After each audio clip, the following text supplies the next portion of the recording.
नमस्कार दोस्तों, राज कदम YouTube channel में आपका स्वागत है। हमारे इस चैनल पे अलग अलग प्रकार की मोटिवेटेड वीडियो हमेशा आते रहते हैं। तो आज का जो मोटिवेटेड टॉपिक है कि भैया बिज़नेस हर कोई करना चाहता है, लेकिन जज्बा नहीं है, जज्बे की कमी है या घबराते हैं।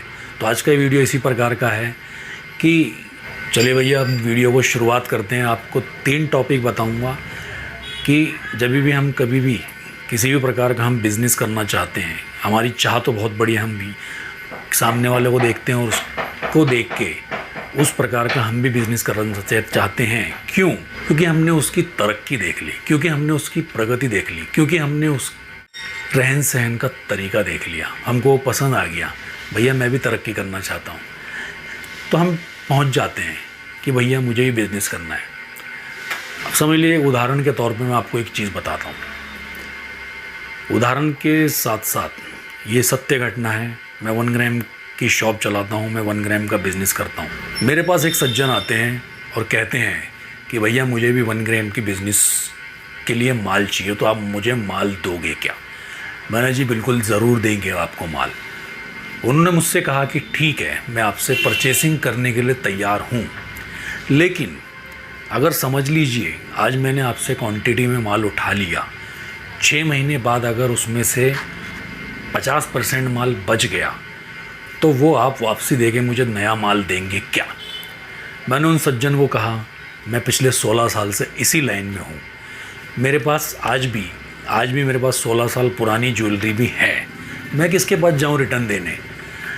भैया ऐसा कोई दुकानदार नहीं है जो शुरुआती में जो माल भरा हुआ है वो सारा ही बिक जाता है। क्वांटिटी बढ़ानी पड़ती है। आज 100 पीस भरे हैं, 100 में से 70 बिकते हैं, 30 बच जाते हैं। फिर दोबारा 100 भरते हैं, वो 100 के 130 हो जाते हैं। फिर दोबारा 70 बिक जाते हैं, फिर 100 पीस भरते हैं, 160 हो जाते हैं। तो हमेशा क्वांटिटी बढ़ती रहती है। कभी भी आपका पूरा माल नहीं बिक सकता, 10% 20% बचेगा, और वो पचाने की ताकत होनी चाहिए, तभी वो बिज़नेस कर सकता है।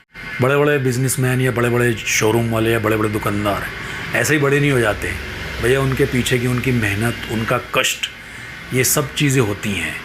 इसीलिए कहते हैं कि बिज़नेस करने जाएं तो हमेशा छाती पे पत्थर रखे जाएं। क्यों? क्योंकि भैया अगर आज 10 पीस लिए हैं, 10 के 10 नहीं बिकेंगे, उसमें से 8 बिकेंगे, 2 बचेंगे। फिर दोबारा हमको नया माल भरना पड़ेगा। जब आपके लिए वो चीज़ पुराना फैशन हो चुकी है, तो हम कहाँ से उसको बेचें? किसी भी दुकानदार, किसी भी होलसेल पार्टी को हमेशा इस चीज़ का बोलना पड़ता है कि नहीं भैया हम रिटर्न नहीं लेते। एक बार जो बिक गया बिक गया। दूसरा मुद्दा, जैसे मैं 1 ग्राम को एक सज्जन मेरे पास आए, कहने कि समझ ले हमने आपसे माल लिया, एक उदाहरण के तौर पे एक 150 रुपये का टॉप्स हमने आपसे उधार लिया, हमने उसको 250 में बेच दिया। 250 में बेचने के बाद अगर वो पॉलिश करने के लिए आए तो आप हमको पॉलिश करके देंगे क्या? सुनने वाली बात है। समझ लीजिए मैंने 150 का पीस, मुझे 125, 130, 135 किसी भी रेट में पड़ा हो, मैंने 20 रुपये कमा लिए। मैंने होलसेल में 12 पीस उसको दे दिए। 20 गुना 1200, 20 को मल्टीप्लाई 12 से कर देंगे तो कितने हो जाएंगे? 240 रुपये मैंने कमा लिए। आपको मालूम है एक टॉप्स की रीपॉलिश करने का खर्च कितना आता है? भैया कम से कम 100 रुपये खर्चा आता है।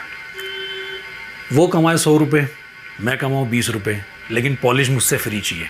अरे दे ना भाई, अरे दे ना। कस्टमर से अगर तू कमा रहा है तो दे ना भैया पॉलिश फ्री। तो यही चीज़ है कि बिज़नेस करना आसान नहीं है, बिज़नेस करना मुश्किल भी नहीं है, लेकिन जज्बा होना चाहिए और हमें उसका सामना करना पड़ेगा। तो ये मोटिवेटेड वीडियो इसलिए बनाया मैंने क्योंकि ये 2 चीज़ें मेरे साथ मैटर कर गई, ये 2 चीज़ें मेरे सामने आईं, तो मैंने सोचा आपके साथ भी इसको पेश किया जाए। क्यों? अगर भैया आपको भी बिज़नेस करने का विचार आया तो ये दिमाग में होना चाहिए ना कि नहीं, दिल पे पत्थर रख के बिज़नेस करेंगे। तीसरा और आखिरी जो मोटिवेटेड है, हमेशा हमको क्या अच्छा लगता है वो हम करें। आपने पिक्चर देखी थी आमिर खान की 3 इडियट? माता पिता फोर्स करते हैं कि तू ये सब्जेक्ट कर, ये कोर्स कर, लेकिन उस बच्चे की चाह कुछ और थी। इसी तरह हो सकता है समझ लीजिए आपको सामने वाले का किसी भी टॉपिक का बिज़नेस अच्छा लगा, आपको भी लगा कि मैं भी यही करना चाहता हूँ, लेकिन आपकी उसमें तरक्की नहीं लिखी होगी, आपके भाग्य में वो नहीं होगा, तो उसमें आपको कामयाबी नहीं मिलेगी। हमेशा वो करें जो आपके दिल को बेस्ट लगे। देखा देखी करके किसी का भी बिज़नेस बढ़िया देख के, क्योंकि वो उसके लिए बढ़िया हो सकता है, कब्र का हाल मुर्दा जानता है, सामने से दूर से पहाड़ भी सुहाना लगता है, लेकिन जब पहाड़ पे चढ़ा जाता है, बिज़नेस करा जाता है, तभी पता लगता है कि उसमें कितनी गहराई है। जिस तरह समुद्र की गहराई नहीं माप सकते, इसी तरह बिज़नेस करने वाले की भी गहराई नहीं माप सकते। तो हमेशा वो करें जो हमारे दिल को सेटिस्फेक्शन दे, सेटिस्फेक्शन। तो ये मोटिवेटेड वीडियो आज का अगर आपको अच्छा लगा होगा तो वीडियो को लाइक कर दीजिए, ज़्यादा शेयर कीजिए और उन तक ज़रूर पहुंचाइए जो इस प्रकार के ख्वाब तो देखते हैं लेकिन पूरा करने से ही विचार नेगेटिविटी विचार करने लग जाते हैं। और चैनल पर नए हैं तो चैनल को सब्सक्राइब ज़रूर करें। मैं राज कदम फिर मिलता हूँ आपसे नई वीडियो में। जय हिंद, जय महाराष्ट्र।